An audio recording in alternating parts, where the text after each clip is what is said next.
안녕하세요. 오늘도 시청해주셔서 감사드리고요. 바로 사연 읽어보겠습니다. 누군가가 그러더군요. 인생의 한쪽 문이 열릴 때 다른 한쪽 문은 닫힌다고 합니다.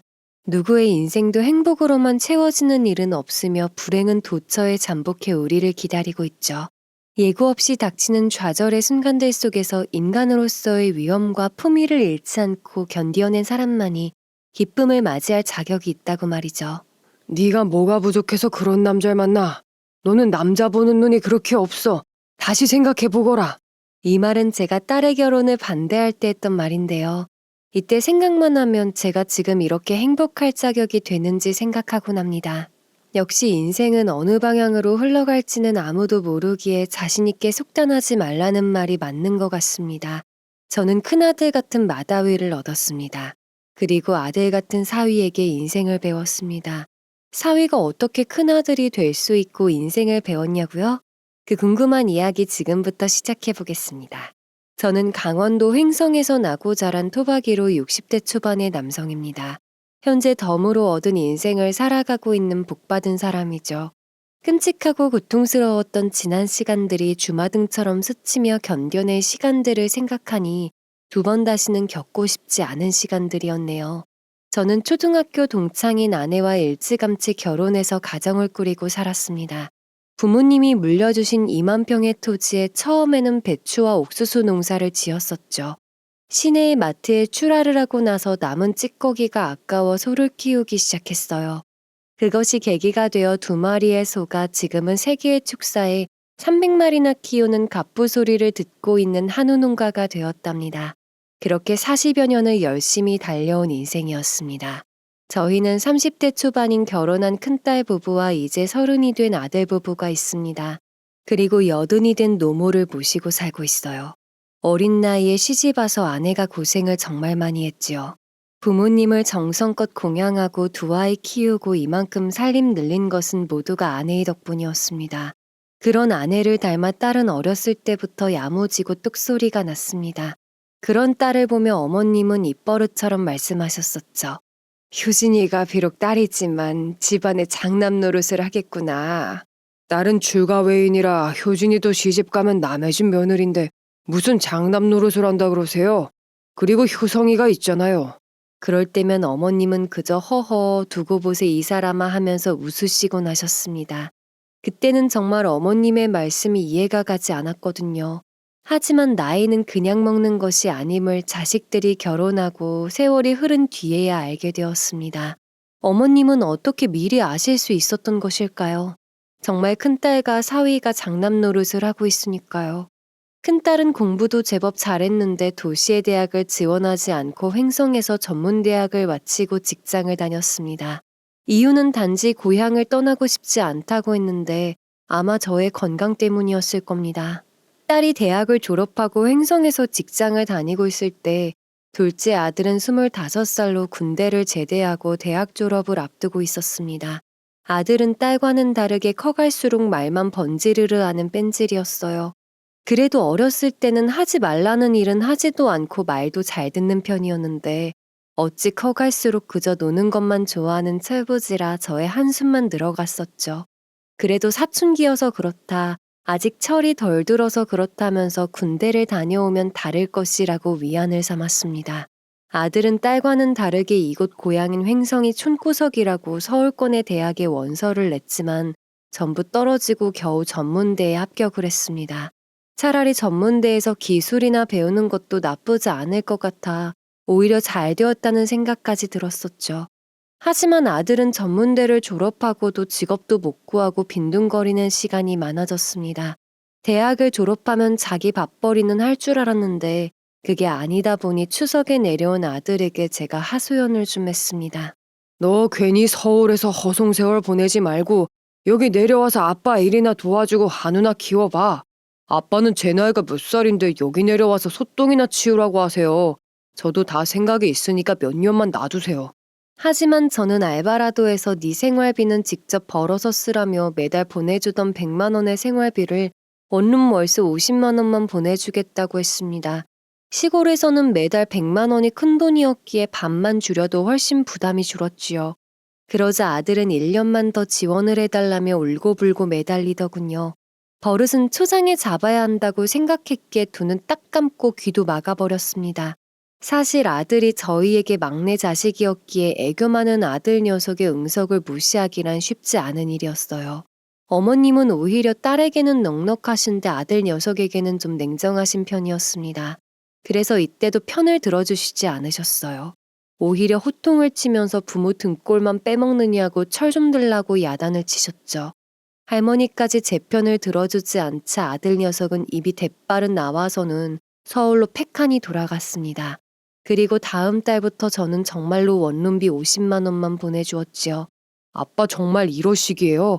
1년만 봐달라고 했잖아요. 돈도 많으시면서 정말 째째하게 이러실 거냐고요. 다 너를 위해서야. 나라고 속이 편하겠냐. 그러니까 얼른 일자리를 구하면 될 것 아니냐. 정 안 되면 고깃집 들어가서 불판이라도 닦으면 될 일이다. 아들에게 그렇게 말하면서도 제가 너무 모진 것은 아닌지 내심 걱정이 되었어요. 그리고 드는 생각이 자식 농사는 영 꽝이로구나 하는 한숨만 나왔었네요. 그런데 정말로 아들 녀석이 사고를 제대로 치고 고향으로 내려오게 되었습니다. 아들은 다음해 추석에 웬 젊은 처자를 데리고 집에 내려왔더군요. 순간 이 녀석이 사고를 치고 내려왔구나 싶어 정신이 멍이 오지 뭡니까. 아니나 다를까 나이가 이제 26밖에 안 먹은 애송이 아들이 사고를 쳐서 임신 3개월이라는 말에 아내와 저는 그저 멍할 수밖에 없었습니다. 어머님과 딸도 입이 떡 벌어져서는 할 말을 잃은 표정이었죠. 먼저 정신을 차린 딸이 아들의 뒤통수를 냅다 후려치며 소리를 질렀어요. 어디서 머리에 피도 안 마른 녀석이 덜컥 일부터 저질러. 아랫도리 단속 단단히 하라고 했어 안 했어. 그런데 더 어이가 없었던 일은 어머님이었어요. 생전에 손자보다 손녀딸을 더 예뻐하시던 분이 글쎄 사고치고 내려온 아들한테 잘했다고 하는 겁니다. 그러더니 처자의 배를 가리키며 흐뭇하게 웃으시는 것이 아니겠어요. 저는 죄송한 이야기지만 어머니가 치매가 왔나 하는 몹쓸 생각까지 들더군요. 이제는 제 며느리가 되었으니 편하게 며느리라고 표현을 하겠습니다. 너 제정신인 게냐? 아니 아가씨는 부모님이 이 사실을 알고 있어요? 앞으로 어떡하려고 어린애들이 사고를 치냐고. 이효성 설명해봐. 아빠 요즘은 일찍 결혼해서 안정적인 결혼 생활하는 게 유행이에요. 그러지 마시고 저희 결혼식도 올려야 하고 살 집도 마련해야 하는데 시내 30평대 아파트로 해주시면 안 돼요? 사고 친 것도 모자라 뻔뻔스러운 아들의 요구에 화가 머리끝까지 솟구쳤습니다.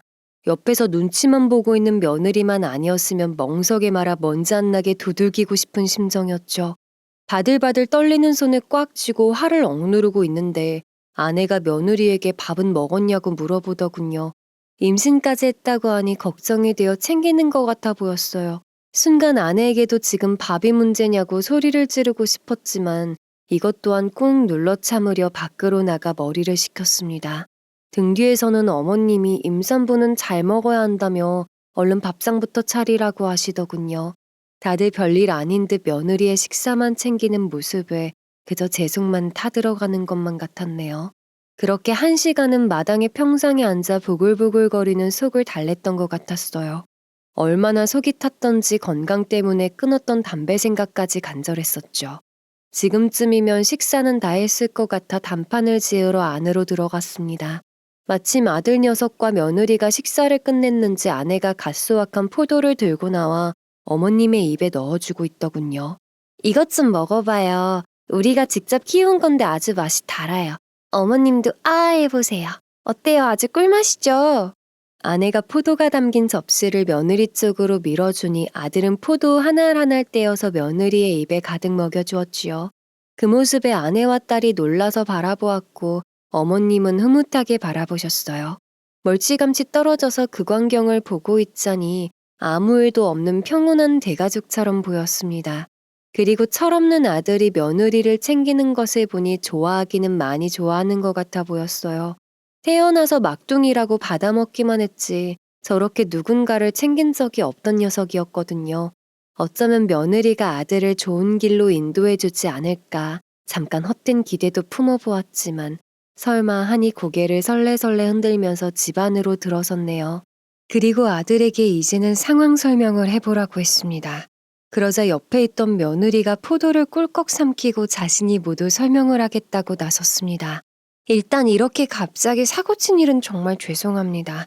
근데 저 효성이 정말 좋아해요. 저희 일찍 결혼해서 자리 잡고 살게 도와주세요. 둘은 고깃집 알바하면서 만났다고 합니다.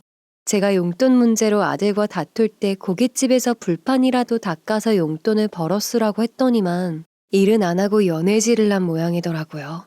에휴, 암튼 며느리는 아들보다 1살 연상이었고 대학을 졸업하고 중소기업에 취직을 했다고 해요. 부모님은 야채 가게를 하셨는데 며느리가 대학교 2학년 때 새벽 시장을 다녀오다가 사고로 돌아가셨다고요. 며느리 혼자 외동딸이었는데 부모님 장례식장에서 외삼촌이랑 큰아버지가 대판 붙어서 재산 싸움을 벌였다고 합니다. 어린 나이에 며느리가 보기에도 친척이라고 하는 사람들이 부모님의 장례식장에서 그런 일들을 벌이는 것을 보고 독한 세상이라는 생각이 들었다네요. 다행히 며느리가 성년이 되었고 이모님이 착하셔서 부모님의 재산에는 그들이 손끝 하나도 대지 못하게 도와주셨다고 하더군요. 부모님 도움 없이 혼자 살아야 하니까 투잡으로 평일 저녁과 주말에 고깃집에서 알바를 시작했어요. 거기서 효성 씨를 만났고요. 며느리는 아들이 막내로 자라서 그런지 약간 허세가 있고 철이 없긴 했지만 거짓말은 안 하고 순수해서 좋았답니다. 서로 의지하고 지내다 보니 젊은 혈기에 아이까지 생겼다며 자신은 이 아이와 꼭 행복한 가정을 꾸리며 살고 싶다고 했습니다. 독한 사람들에게 많이 시달리다 보니 아들 녀석의 그런 점에 빠져버렸다고 하는데 어린 나이에 마음고생이 많았겠구나 하는 측은지심이 들었죠. 말을 들어보니 며느리는 아들보다 생활력도 강하고 어른스러워 보였습니다. 게다가 며느리가 아들과 결혼해서 아이와 행복하게 살고 싶다는 말에 그만 제 마음도 울컥했어요. 그리고 며느리의 실수한 건 잘못했으니 자리 잡고 잘 살게 도와달라는 말에 마음이 움직였습니다. 이왕 이렇게 일이 터진 거 며느리를 제가 품어서 끌어안고 살라는 운명인가 하는 생각이 들더군요. 어머님과 아내의 표정을 보니 벌써 며느리로 인정을 하고 있는 것이 분명해 보였습니다. 하물며 딸도 며느리의 말에 눈에 눈물이 글썽글썽해서는 마음고생이 많았겠다며 다독여주더라고요. 오히려 빨리 가정을 꾸리면 철없는 아들 녀석도 정신을 차리고 좀 나아지지 않을까 하는 생각도 들었어요. 하지만 아들과 며느리를 결혼을 시키는 것보다 더 중요한 문제가 있었죠. 그래, 그렇다고 치자. 그럼 효성이 이제 가정도 생겼는데 뭐해서 가족을 책임질 거냐? 그것까지 생각을 하고 내려왔겠지. 그러자 며느리가 대신 대답을 했습니다. 효성 씨 여기서 어떤 일이든 배우게 해주세요. 그리고 허락만 해주신다면 여기서 부모님 모시고 함께 살겠습니다. 며느리는 저희 옆에서 시작을 하고 싶다고 했어요. 며느리가 고집을 부리자 아들은 자신은 소똥 치우는 일은 하기 싫다고 울상을 지었어요. 아들이 어린애같이 떼를 쓰자 며느리는 한숨을 쉬며 요즘은 잘만 하면 농가 수입이 월급쟁이보다 훨씬 더 나을 수도 있다며 설득을 하더군요. 아마 서울에서도 아들이 변변찮은 직장을 구하지도 못한 것을 알고 있기에 달래는 것 같아 보였죠. 아들은 며느리의 설득에 불만스러운 듯 입을 삐죽거렸지만 며느리가 이제 아기 아빠가 되는 거다. 가정을 꾸리려면 어른이 되어야 한다고 하자 마지못해 알았다고 대답을 했습니다. 둘이 하는 모양새를 보니 이런 일이 하루 이틀이 아닌 것 같았어요. 며느리는 오히려 아들보다 배짱도 두둑하고 아들을 다루는 솜씨가 보통이 아닌 것 같았죠. 아들이 안 보이는 곳에서 사고를 치는 것보다는 차라리 옆에서 농땡이를 까고 사고를 치는 게 더 마음이 편할 것 같았기에 저도 허락을 했었네요. 그렇게 저는 나이 60의 나이에 당차고 어여쁜 며느리를 얻었습니다. 하지만 아들은 결혼하고 나서도 한 1년간은 철이 안 들어서 며느리와 저희는 마음고생을 많이 했었어요. 아들은 축사일을 배우기 시작했는데 원래 소똥 치우는 일을 질색을 했던 녀석이라 쉽게 적응을 하지 못했습니다. 내일이 소똥을 치우는 날이다 하고 예고를 하면 그날은 영락없이 어디론가 농땡이를 까러 가서 코빼기도 안 비쳤죠. 그래도 며느리는 끔찍이 아끼던 녀석이라 제 말은 안 들어도 며느리 말은 잘 들었어요. 며느리는 합가를 하며 살면서 아내와 어머님께 애교도 많고 딸 같은 며느리였습니다. 그런 며느리에 비해 철없던 아들은 며느리가 출산하기 전까지 거의 빈둥거리면서 지냈어요. 그리고 조금 철이 들었던 사건이 있었죠. 시간은 어느덧 6개월이 흘러 며느리가 첫 손자를 낳았어요. 그런데 며느리는 그날 출산을 하고 출혈이 엄청 심했습니다.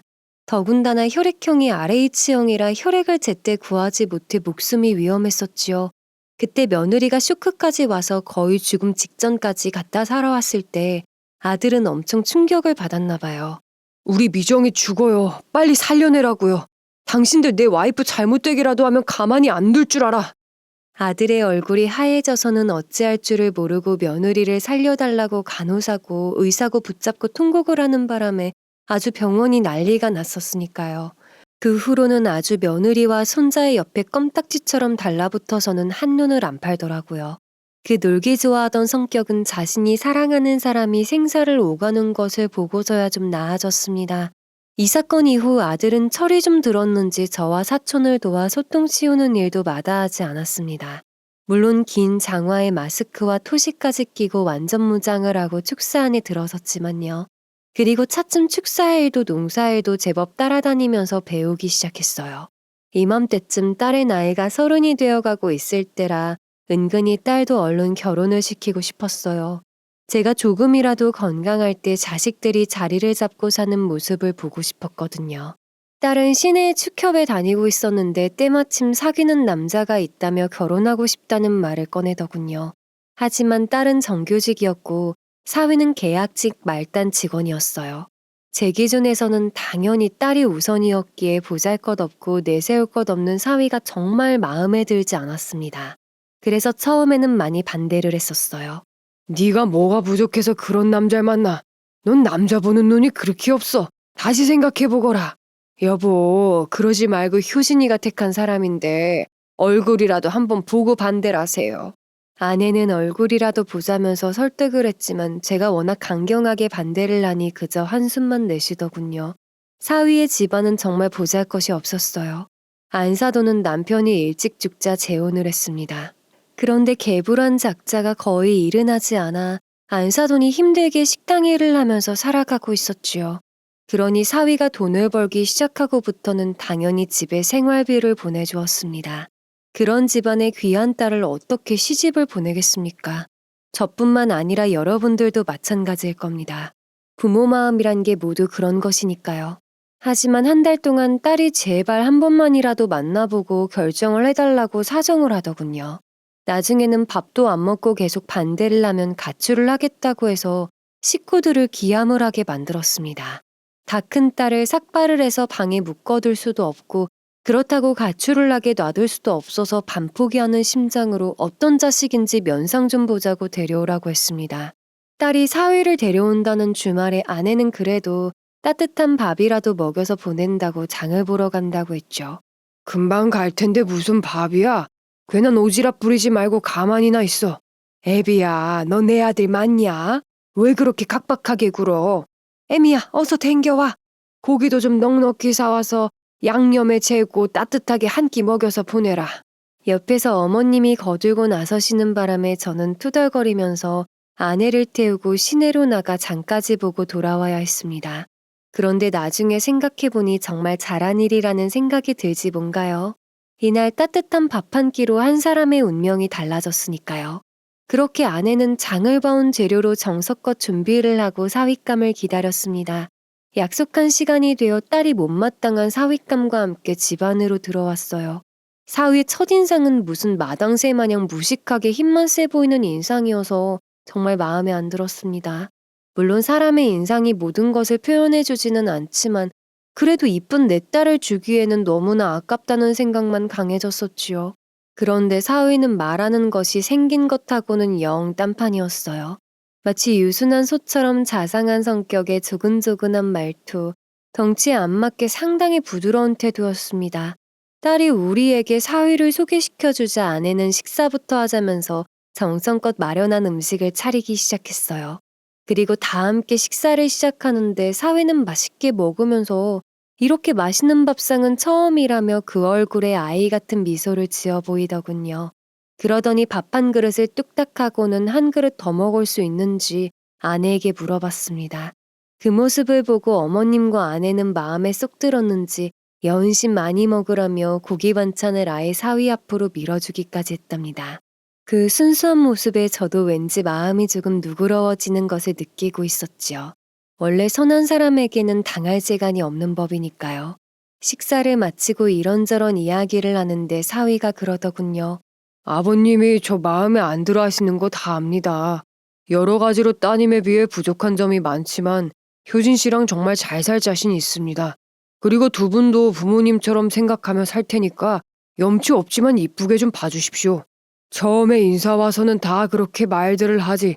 하지만 살다 보면 생각처럼 흘러가는 게 인생이 아니라네. 결혼 문제는 신중하게 생각해 볼 테니 오늘은 그만 돌아가 보게나. 제가 결혼 허락에 대해 긍정도 부정도 아니게 말을 하니 사위는 쓸쓸한 표정으로 돌아서야만 했습니다. 딸은 어지간히 화가 났는지 사위를 바래다 주고 돌아와서는 꼭 그렇게 매정하게 해야 했냐며 울면서 따지더군요. 그 마음 약한 사람이 얼마나 상처받았을지 마음이 아프다고 하면서 자기 방으로 휙하니 들어가 버렸습니다. 애지중지하는 딸이 남자나 때문에 저에게 절이 대하는 것이 너무 섭섭했어요.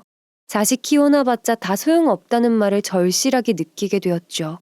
그때 어머님이 또 한 말씀 넌지시 하시더군요. 애비야, 내가 보기엔 우리 효진이 짝으로 딱이다. 저만한 인물 없으니 나 믿고 효진이 결혼시켜라. 솔직히 이때도 어머님이 연세가 많이 드시더니 해안이 많이 떨어지셨구나 하고 생각했었어요.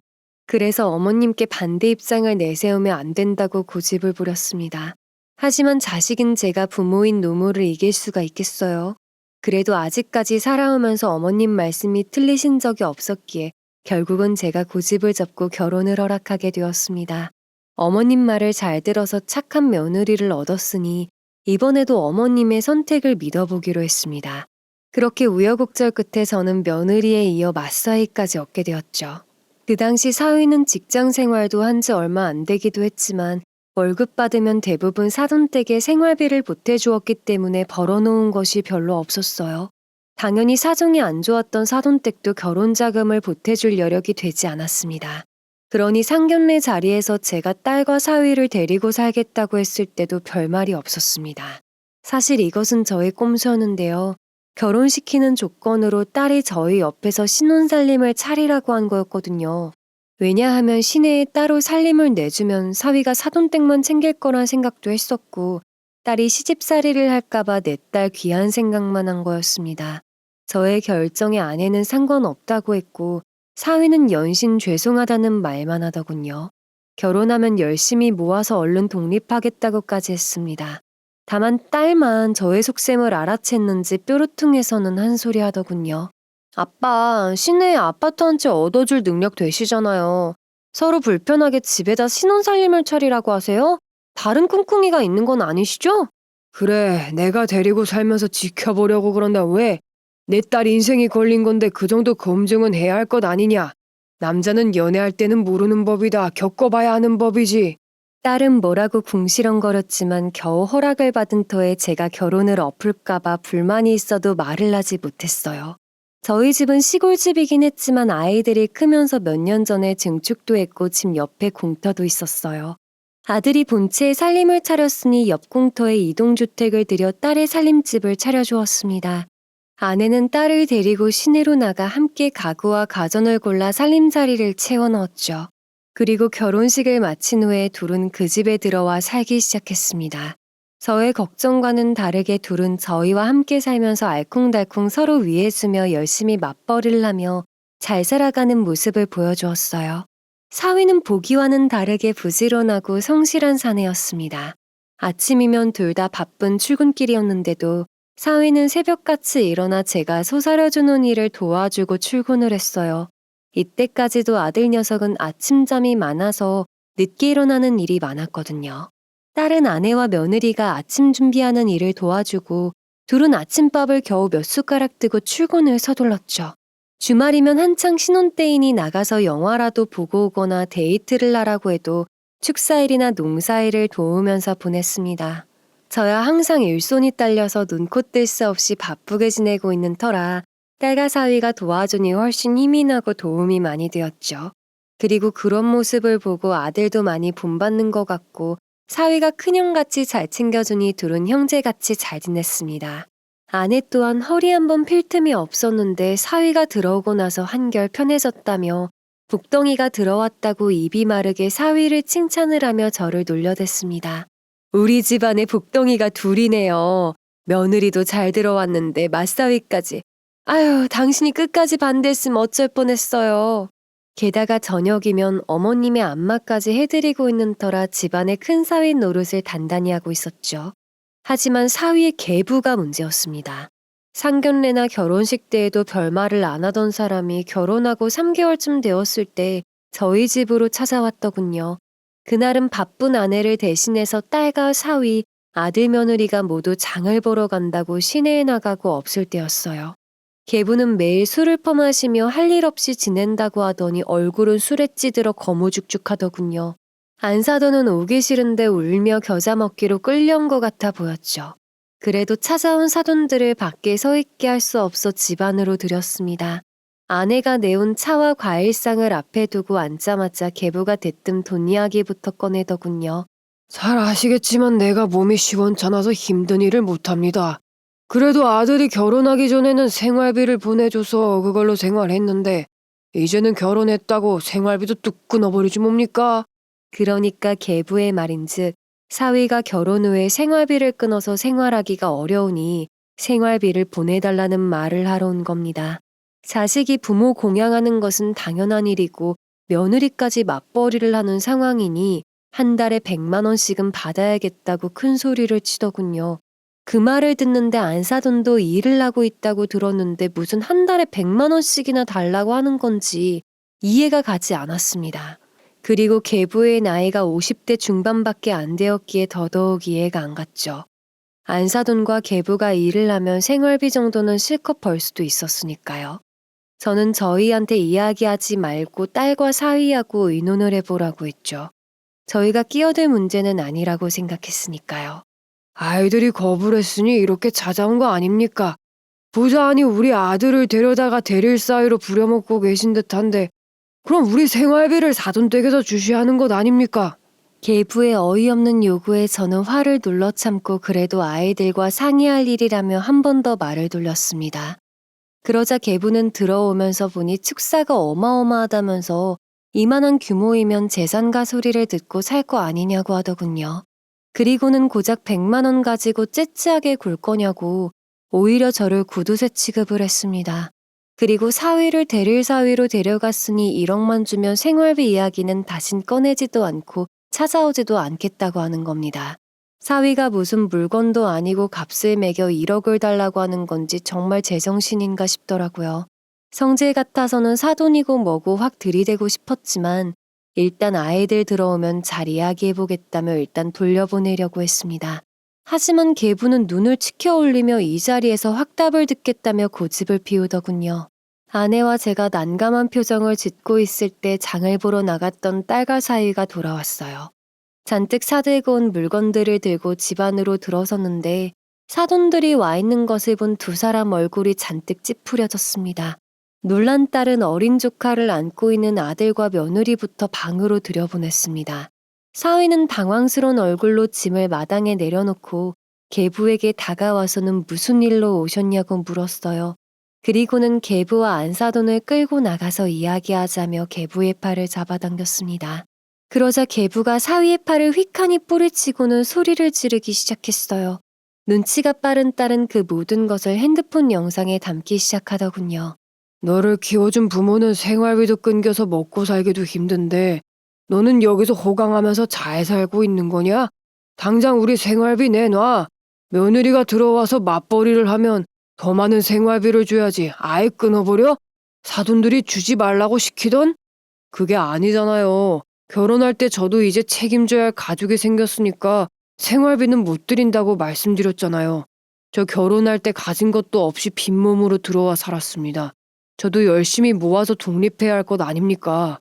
그러면서 사위는 어차피 생활비를 보내드려도 계부가 술값으로 다 날리고 있는데 더 이상은 못 보내드린다고 못을 박았습니다. 그 소리에 계부가 키워준 공은 없는 거냐고 천하의 불효자식이라고 막말을 내대더군요. 안사돈은 어찌할 바를 모르고 계부의 팔을 잡아당기면서 제발 그만하고 돌아가자고 애원을 했습니다. 그러자 계부가 안사돈을 기껏 데려왔더니 도움도 안 된다며 확 밀어버렸어요.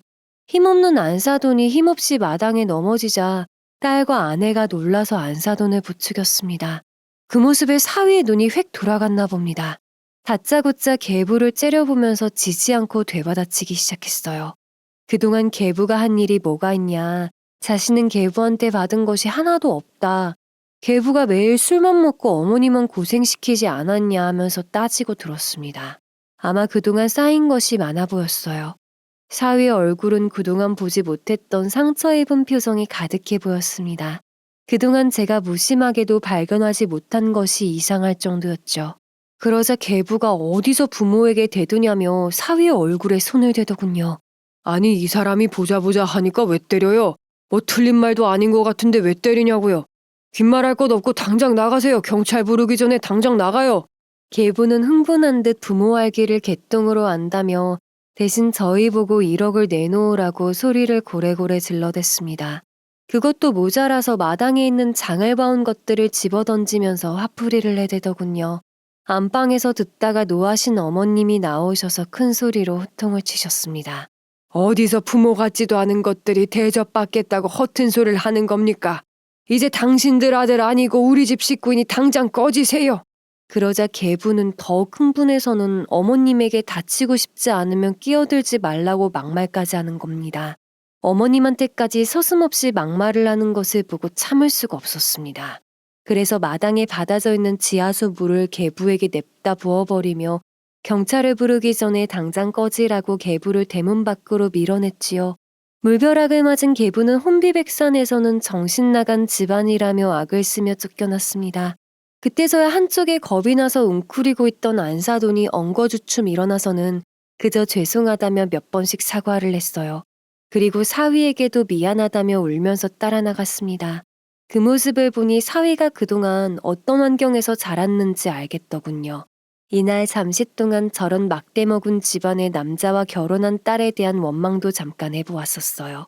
하지만 이게 어디 사위의 잘못이겠나 싶어서 간신히 화를 억눌러야 했습니다. 그들이 돌아가자 사위는 정말 죄송하다며 면목이 없다고 대신 사과를 하더군요. 딸은 안쓰러워서 사위의 빨갛게 부어오른 얼굴을 만지며 안 아프냐고 울먹였고 아내는 연고를 꺼내와 생채기가 난 사위의 얼굴에 발라주면서 다독거려 주었습니다. 그동안 맘고생 많았네. 자네가 선택한 환경도 아닌데 왜 자네가 자꾸 미안하다고 하는 건가? 괜찮아. 아내의 말에도 사위는 계속 죄송하다는 말을 중얼거리고 있었어요. 그 모습을 보고 있자니 속이 터져서 차라리 안 보는 게 나으려나 하고 축사로 들어가 소똥을 치우기 시작했습니다. 한우리를 반 정도 치웠을 때 사위가 허름한 옷과 장화를 신고 저희 옆에서 묵묵히 소똥을 치우기 시작하더군요. 그래, 차라리 일을 하다 보면 잡념도 사라지니까 그대로 다 치울 때까지 아무 말도 안 하고 내버려 두었던 것 같네요. 같이 살면서 지켜보니 사위는 참 우직하고 성실한 사내였어요. 솔직히 철없는 제 아들 녀석보다 사위가 생각이 더 깊었어요. 둘이 묵묵히 한우리의 소똥을 말끔히 치웠을 때 제가 계부가 쉽게 물러날 것 같지가 않은데 어떻게 할 생각이냐고 물었습니다. 저의 무릎에 사위는 한숨을 쉬며 대답하더군요. 솔직히 어머니가 계부와 헤어지셨으면 좋겠어요. 그런데 어머니가 계속 결단을 못 내리고 계세요. 아마 계부가 해코지를 할까봐 겁나시는 모양이더라고요. 사위는 어머니가 선택한 사람이니 계부의 문제는 어머니의 뜻에 맡겨야 한다고 했어요. 그래도 자꾸 괴롭히면 부모와 인연을 끊겠다는 생각도 하고 있다고 했습니다. 사위가 그렇게까지 생각하고 있는 줄은 몰랐기에 다소 놀라웠습니다. 부모 자식 간의 연을 끊는다고 하는 게 쉽사리 되는 일이 아닌 줄 알기에 마음이 많이 답답해 오더군요. 그날 저녁은 아내가 사위를 달래줄 술안주를 만들고 며느리가 막걸리도 몇 병 꺼내어 와서 가족들은 주거니 받거니 오랜만에 막걸리에 취해갔습니다. 사위는 취중진담이라고 막걸리에 취하니 어린 시절 이야기부터 속마음까지 주저리 꺼내 보이더군요. 아들은 매형도 취하니까 귀엽다며 킥킥대고 웃었습니다. 제가 부모님 사랑을 못 받고 커서요. 보잘것없는 저를 받아주신 것도 감사한데 오늘 일까지 너무 죄송해요. 전 여기가 너무 좋아요. 너무 따뜻해요. 어머, 자기야, 자기 너무 취했나 보다. 이만 들어가서 자자. 아빠 죄송해요. 데리고 들어가서 재울게요. 딸은 취해서 주정을 부리는 건지 애교를 부리는 건지 모르는 사위를 잠이나 자자며 어르고 달래서 방으로 들어갔어요. 그 모습을 보던 어머니가 부모 복이 없어서 참 가엾게 큰 것 같다고 하더군요. 그래도 사람 하나는 진실된 것 같으니 우리가 아들같이 품어주면 될 일이라 말씀하셨죠. 그 말씀에 솔직히 저는 속으로 사위가 어떻게 친자식이랑 같을 수가 있겠냐고 생각했었네요. 그날 이후로 물벼락을 맞은 계부는 딸과 사위가 일하고 있는 축협으로 다시 찾아왔다고 합니다. 그리고 또다시 횡포를 부려서 경찰서까지 끌려갔다고 해요. 참다 못한 사위가 딸이 핸드폰으로 담은 증거들을 제출하며 접근 금지 신청을 했습니다. 다행히 신청은 받아들여져서 계부는 찾아오지도 못하고 전화로만 막말을 퍼부었다고 하네요. 사위는 안사돈이 걱정이 되어 따로 만나 이혼할 것을 설득을 했다고 합니다. 그리고 어렵게 결심을 한 안사돈은 어느 날 저희를 찾아왔어요. 저번 일부터 정말 면목이 없습니다. 애미라고 있는 것이 자식한테 짐만 되는 신세이고 사돈들 보기도 며느리 보기도 창피하네요. 그 인간이 예전엔 저렇게까진 아니었는데 작년부터 뻘짓을 하고 다닌 모양이에요. 안사돈은 계부가 처음에는 아들에게도 잘하려고 노력을 했다고 합니다. 그런데 원래 그런 인간이었는지 일도 안 다니고 술을 퍼먹고 다니기 시작하더니 작년부터는 이상한 짓거리들을 하고 다닌다고 했습니다. 정신 차리라고 매달려도 보고 빌어도 받지만 막무가내로 횡포만 늘어갔다고요. 그래서 아들한테는 말은 안 했지만 이혼 이야기도 몇 번 꺼냈다고 합니다. 하지만 이혼은 어림도 없다면서 윽박질러 무서워서 못하고 있었는데 사위가 설득을 해서 용기를 냈다고 했어요. 사위가 시킨 대로 증거를 모으고 있으니 조만간에 합의가 안 되면 소송이라도 한다고 했지요. 아내는 그런 안사돈의 두 손을 잡고 힘든 결정이었을 텐데 잘한 선택이라 했어요. 아직 젊은 나이니 분명 이겨낼 수 있을 거라고요. 그래야 사위도 마음의 안정을 찾을 것 같다고 했죠. 그러자 안사돈이 일이 잘 마무리되면 울릉도로 들어간다고 하더군요. 그곳이 예전에 돌아가신 친정엄마 고향이었다고요. 그곳에서 나물만 채취하면서 살아도 먹고 살기는 어렵지 않다고 하더라고요. 그리고 마음이 먹먹한지 사위를 잘 부탁한다고 하는 겁니다. 사실 오늘 우리 영철이 부탁드리려고 온 거예요. 마음고생 많이 한 아이예요. 조금만 마음 써주시면 아마 자식처럼 효도하면서 며느리랑 잘 살 겁니다. 이제야 말씀드리지만 귀한 따님 우리 영철이랑 맺어주셔서 정말 감사드려요. 고맙습니다. 이날 안사돈은 사위를 잘 부탁한다고 하고 돌아갔습니다. 저녁에 퇴근한 사위에게 이야기를 전하니 안사돈에게 연락을 받았다고 하네요. 사위의 얼굴이 참 쓸쓸해 보여서 안쓰러웠습니다. 몇 달 후 안사돈은 정말 이혼 소송을 했습니다. 물론 사위가 여기저기 알아보고 뛰어다녔지요. 그리고 힘든 시간이 지나고 울릉도로 내려가게 되었다고 한 번 더 찾아왔었지요. 그날 아내와 저는 가진 것 없는 안사돈이 걱정되어 1,000만 원을 드렸습니다. 며칠 전에 소를 넘기고 받은 수표가 있어 다행이었죠. 저희가 울릉도에 가서 당분간 지낼 생활비에 보태 쓰라고 하자 안사돈은 기겁을 하면서 괜찮다고 거절을 하셨어요. 소송하는 것도 딸과 사위가 변호사 비용이며 발품 파는데 전부 비용을 주었다고 하면서 자신이 죄인이라고 하더군요. 그래도 비상금은 있어야지 않겠어요. 저희도 이거 받고 가셔야 마음이 편할 것 같네요. 부디 가셔서 건강하시고 연락도 자주 보내세요. 그리고는 자꾸 거절을 하는 안사돈의 주머니에 꾸역꾸역 넣어드리고 보내드렸습니다. 이 일 또한 알게 된 사위가 고맙다며 펑펑 우는 바람에 또다시 마음만 먹먹해 왔었지요. 덩치는 곤만한 사위는 왜 그렇게 눈물이 많은지 모르겠습니다. 아마 심성이 너무 착해서 그런 거겠지요. 안사돈이 무사히 울릉도로 떠난 뒤 사위는 가축 인공수정사 자격증을 딴다고 공부를 하기 시작했어요. 저희가 소가 많다 보니 제가 직접 할 때에도 있었는데 이제 나이가 들어 부쩍 힘이 들었거든요. 그러다 보니 어쩔 때는 실패해서 전문인을 불러야 하는 경우가 대부분이었죠. 그것을 지켜본 사위가 집안에 수정사가 있으면 좋을 것 같다고 공부를 하기 시작한 겁니다. 지금 다시 생각해도 사위는 생각이 참 깊었어요. 그런데 그 시기에 꾸준히 관리해 오던 신장에 이상이 생겼는지 혈압도 조절이 안 되고 자꾸 늘어지고 피로감이 몰려오는 것이었어요.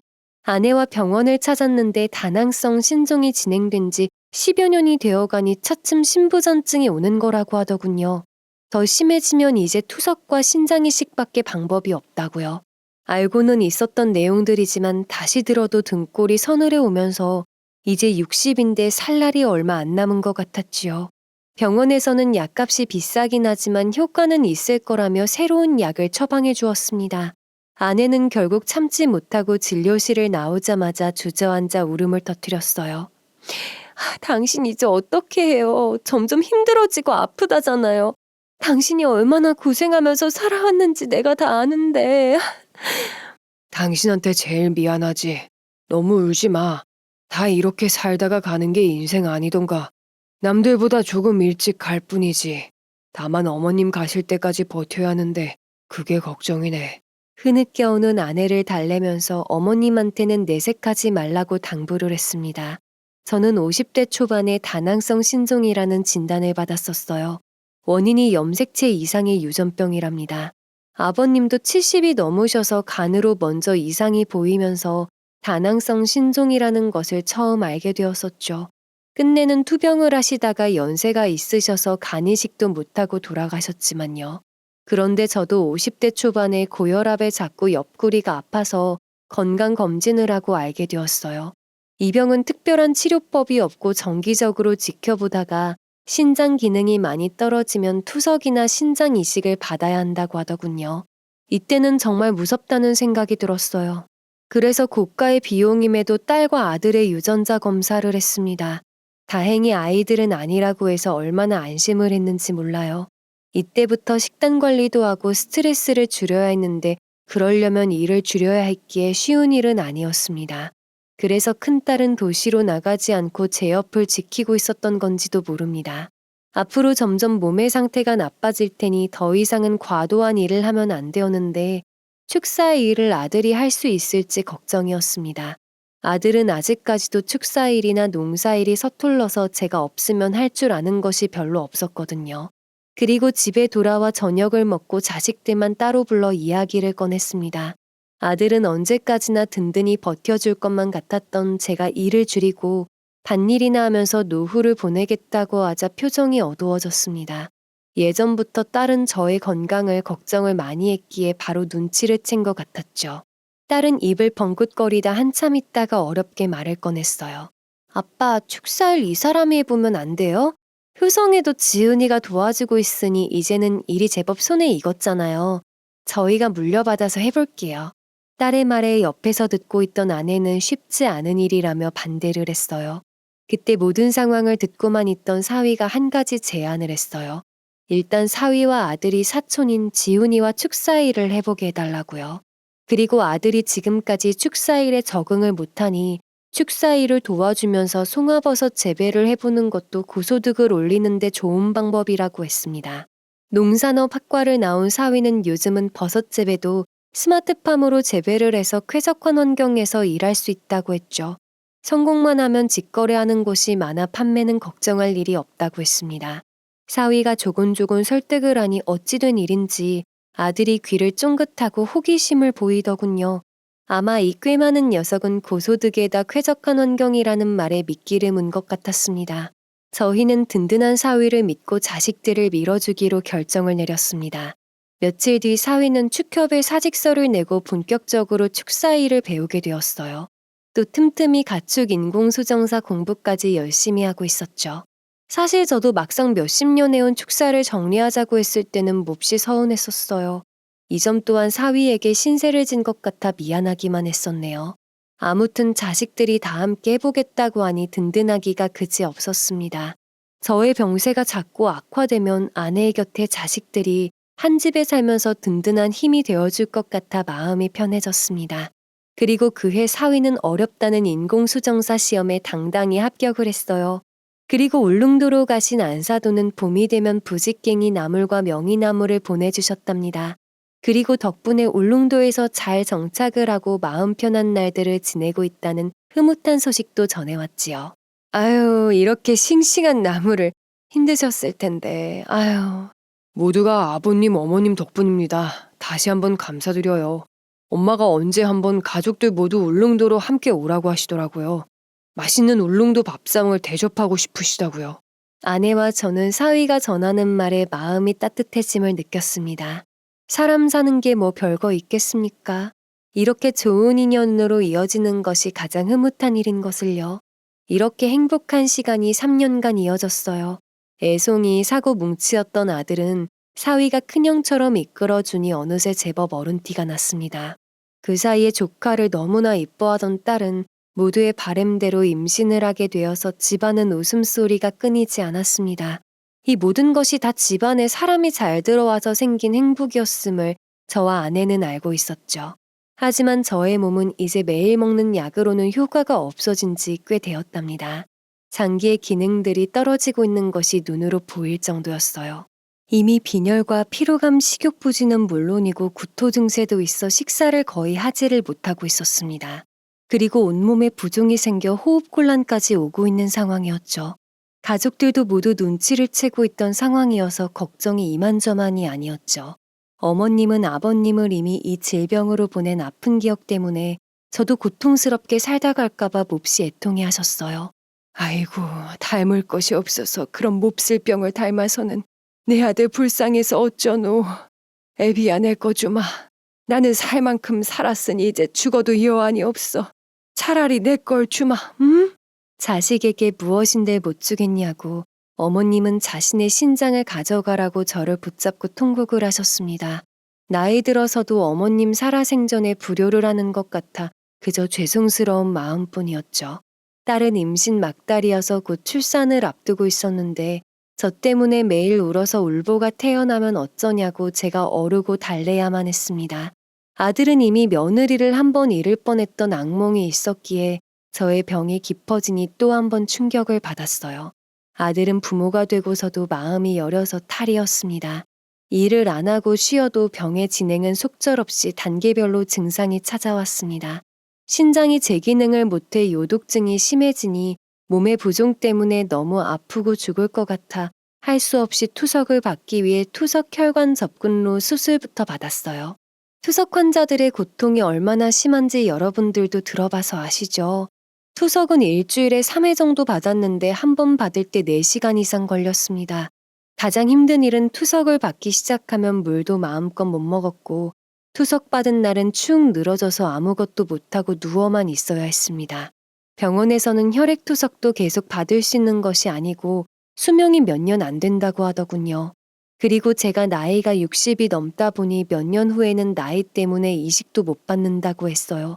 그래서 기증자가 있으면 지금 신장 이식을 받는 것이 가장 효과적인 방법이라고 했지요. 하지만 저와 맞는 신장을 찾기란 쉽지 않은 일이었고 있다고 해도 제 차례가 돌아오려면 5년 이상이 걸린다고 하더군요. 그리고 가족들에게 이식을 받는다는 것은 제가 원하지 않았습니다. 나는 살 만큼 살았어. 너희들 이제 자리 잡고 잘 살고 있으니 내가 무슨 욕심이 있어서 이식을 받겠냐. 나는 그냥 이렇게 살다가 때가 되면 갈 생각이다. 그러니 너무 마음 아파하지 말아라. 하지만 가족들의 생각은 저와는 달랐나 봅니다. 저 몰래 가족들이 모두 신장 이식 상담을 받으러 간 것이었죠. 자식들은 모두 아내의 혈액형과 같았고 저와 혈액형이 같은 사람은 어머님과 사위였어요. 어머님은 자신의 것을 가져가라고 하셨지만 이미 연세가 많으셔서 말도 안 되는 이야기였습니다. 그런데 사위가 자신이 건강하니 잘 될 거라고 설득을 해왔습니다. 혈액형만 같다고 이식 조건이 되는 것은 아니었기에 림프구 교차 반응 검사를 해보자고 설득을 하더군요. 저는 딸이 곧 출산을 하는데 혹시나 사위가 잘못되면 어쩌나 싶어 저 살자고 자식들을 불행하게 만들고 싶지가 않았습니다. 그래서 살 만큼 살았으니 투석으로 몇 년 버티다가 미련 없이 가겠다고 계속 버텼지요. 그러는 동안 딸은 예쁜 공주님을 무사히 출산을 했지요. 몇 년 전에 며느리가 출산할 때 생사가 오갔던 일이 생각이 나서 온 가족이 얼마나 긴장을 했는지 모릅니다. 손자의 손녀딸까지 더 이상 바랄 것이 없는 인생이었어요. 신장 투석을 시작하면서 저의 건강이 악화되자 저도 물론 투석을 받고 몸이 정상이 아니니 무척 힘이 들었지만 병원에 따라다니고 식단 관리를 해주는 아내가 고생이 많았습니다. 제 옆에 거의 붙어 있다시피 해서 개인 활동을 거의 할 수가 없었어요. 그 점이 너무나 미안했습니다. 느금하게 아내에게는 그동안 고생한 대가를 충분히 보답해주고 아껴주면서 살다 가려고 했는데 오히려 아내에게 짐만 되고 있기에 그 점이 너무나 속상하고 마음이 아팠습니다. 미안함에 오랜만에 아내 이름을 불러보며 마음을 전했지요. 수기 씨, 정말 미안하네. 젊었을 때는 없는 살림에 시부모님 모시고 자식들 키우랴 살림 늘리랴 고생이 많았는데 지금은 나 때문에 우리 수기 씨가 고생을 하고 있으니 내가 면목이 없어. 부부가 다 그러면서 사는 거죠. 당신은 내가 아프면 이렇게 안 해줄 거예요? 그러지 말고 사위가 준다는 신장이식 받으면 안 되겠어요? 아내는 못내 아쉬운 듯 다시 한번 사위의 신장이식 이야기를 꺼냈습니다. 그때까지만 해도 저는 완강히 거부를 하고 있었어요. 그런데 신장투석만 잘 받으면 어느 정도는 정상을 유지하면서 손주들의 재롱을 보고 살아갈 줄 알았는데 그것도 제 마음대로 되는 일이 아니더군요. 투석을 시작한 지 6개월쯤 되었을 무렵 투석을 받는데 투석 접근로에 잘 느껴지던 혈류가 잘 느껴지지가 않았습니다. 그리고 붉은 염증성 병변이 나타나고 통증이 느껴지면서 투석점 경로가 막혀버린 겁니다. 투석을 받지 못하면 몸에 쇼크가 오는 상황이라 응급수술까지 받게 되는 상황이 벌어졌습니다. 이때는 저도 정말이지 절망적인 기분이었습니다. 이렇게 고통스럽게 살아서 무엇 하나 포기하고 싶은 마음이 들어 정말 힘들었습니다. 그런데 이런 저보다 그저 지켜보기만 하는 가족들의 심정은 더욱 고통스러웠나 봅니다. 저는 그동안 저만 이렇게 살다 가면 될 것이라 생각했는데 그것 또한 잘못된 생각이란 것을 알게 되었지요. 아빠 이렇게 가족들 가슴 졸이게 만드실 거예요? 제발요. 자기야, 우리 아빠 좀 살려주라. 아버님이 부족한 저를 품어주셨듯 저도 아버님께 뭔가를 드리고 싶어요. 어머님께도 이미 말씀드리고 허락을 받았습니다. 저랑 수술 받으시고 건강해져서 울릉도 여행 함께 가요. 또 한 번 사위와 가족들의 설득에 저는 아무런 답을 못하고 있었습니다. 병원에서는 흔치는 않지만 언제 또 투석 접근로가 막힐지 모를 일이라고 걱정을 했어요. 제가 그런 특이 체질이라고 하더군요. 그때 망설이는 제게 사위가 이런 말을 했습니다. 신이 우리에게 2개의 콩팥을 준 것은 고난에 처한 이들보다 여분의 삶을 누리고 있으며 가슴속에 늘 베품과 나눔의 마음을 간직하라는 뜻이라고요.